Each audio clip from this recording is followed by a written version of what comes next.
নমস্কার বন্ধুরা, আজ আমি আপনাদের জন্য নিয়ে এসেছি লাউ শাক ভাতে বা লাউ ডগা ভাতে। সম্পূর্ণ ভিন্ন স্বাদের একটি রেসিপি। এটি গ্রাম বাংলার নিজস্ব একটি রেসিপি, প্রায় হারিয়ে যেতে বসেছে। এর জন্য লাগবে কিছুটা লাউ শাক, যেটা আমি ভালো করে কেটে বেছে ধুয়ে নিয়েছি। আর অবশ্যই লাউ ডগাগুলো কিন্তু একটু ছাড়িয়ে নেবেন খোসাটা। এবার নেব একটা ছোট সাইজের আলু, সেটা লম্বা করে কেটে নেব। 5-6টা কাঁচা লঙ্কা দেব, আর দেব 3 থেকে 4 চামচ পোস্ত বাটা। এই পোস্ত বাটাটা কাঁচা লাউ শাক আর কাঁচা আলুর সাথে খুব ভালো করে হাত দিয়ে মাখিয়ে নেব। যারা লগ্নস কিচেন সাবস্ক্রাইব করেছেন তাদেরকে অসংখ্য অসংখ্য ধন্যবাদ। আর যারা এখনও পর্যন্ত লগ্নস কিচেন সাবস্ক্রাইব করেননি, ভিডিওটি শেষ পর্যন্ত দেখার পর যদি ভালো লাগে অনুরোধ রইল একটিবার সাবস্ক্রাইব করার জন্য।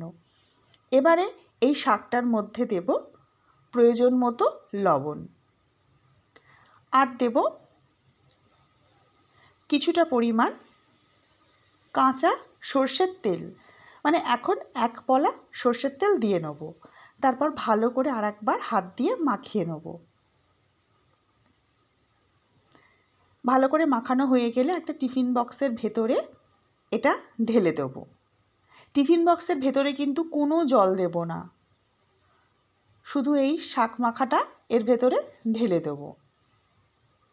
আর দেব ওপর থেকে 2 পলা কাঁচা সর্ষের তেল। আপনারা এই শাক আলুর পরিমাণটা আপনাদের পছন্দ মতো কম বেশি করে নেবেন। তারপর টিফিন বক্সের ঢাকা দিয়ে প্রেসার কুকারে জল দিয়ে তার মধ্যে একটা ঝাঁঝরি দিয়ে টিফিন বক্সটা দিয়ে দেবো। প্রয়োজন মতো প্রেসার কুকারে সিটি দিয়ে এটা সেদ্ধ করে নেব। সেদ্ধ হয়ে গেছে, এবার এটাকে ঠান্ডা করে একটা প্লেটে ঢেলে নেব। আপনারা কিন্তু অবশ্যই এটা একবার বাড়িতে ট্রাই করতে পারেন। খুব বেশি উপকরণ লাগে না, শুধু একটু পোস্ত থাকলেই এই রান্নাটা কিন্তু হয়ে যায়। এবারে এটা হাত দিয়ে একটু মেখে নেব।